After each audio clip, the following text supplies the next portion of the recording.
নমস্কার সবাইকে। প্রথমেই নুন হলুদ মাখানো পাবদা মাছ দিয়েই আমি ভিডিওটি শুরু করছি।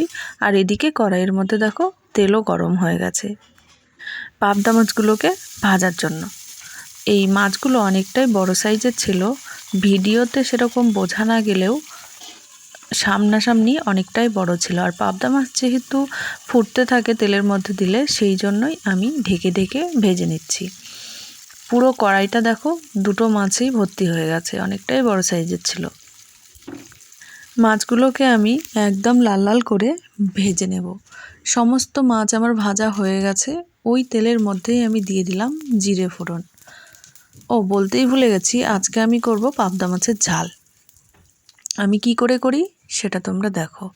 প্রথমে জিরে ফোড়ন দিয়েছি, তারপর একটা শুকনো লঙ্কা আর কয়েক কোয়া রসুন আমি থেতো করে দিয়ে দিয়েছি।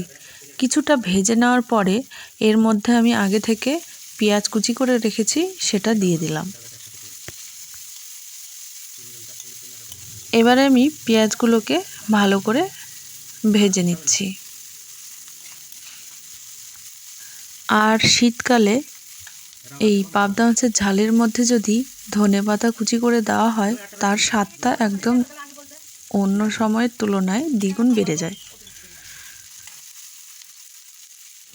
দেখো, কথা বলতে বলতে আমার পেঁয়াজগুলো ভাজা হয়ে গেছে। এবারে আমি এর মধ্যে দিয়ে দিচ্ছি একটা কাঁচা পাকা টমেটো কেটে রেখেছিলাম, সেটা দিয়ে দিলাম।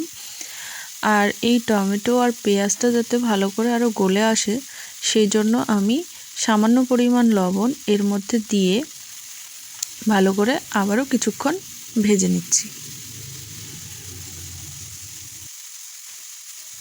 আরও ভালো করে মজে যাওয়ার জন্য আমি কিছুক্ষণ ঢাকা দিয়ে এটাকে রান্না করে নেব।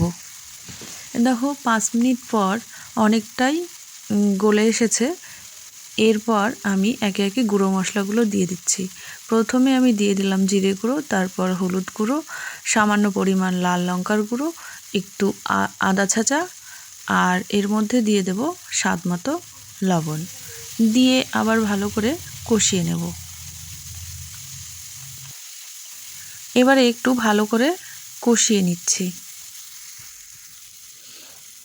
5 মিনিট কষানোর পরে দেখো তেল ছেড়ে এসেছে আমার মশলা থেকে। এবারে আমি কিছুটা পরিমাণ জল এর মধ্যে দিয়ে দেব।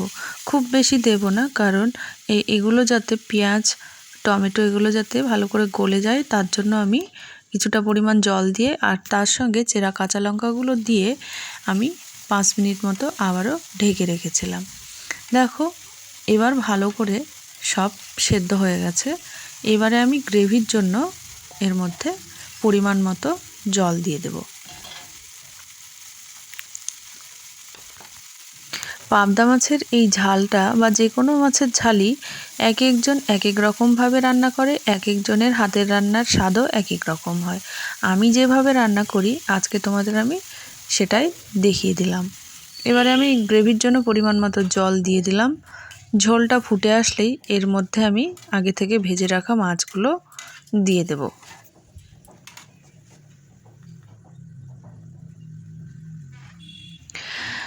আমাদের বাড়িতে সপ্তাহের বেশিরভাগ দিনই হালকা করে রান্না করা হয়।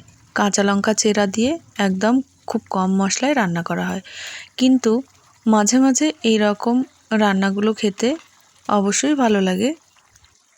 আর বিশেষ করে তো ধনেপাতা দিয়ে যখন এরকম কারি করা হয়, সেটা খেতে তো আরও ভালো লাগে। আর এই রান্নাটাও খুব টেস্টি হয়েছিল খেতে, কারণ আমি ভয়েস ওভারটা পরে দিচ্ছি, তাই বলতে পারলাম। আপনাদের যদি এই রকম রান্না দেখতে ভালো লাগে, তাহলে অবশ্যই কমেন্ট করে জানাবেন, আমি করার চেষ্টা করব। ধন্যবাদ সবাইকে আমার এই রেসিপিটি মনোযোগ সহকারে দেখার জন্য।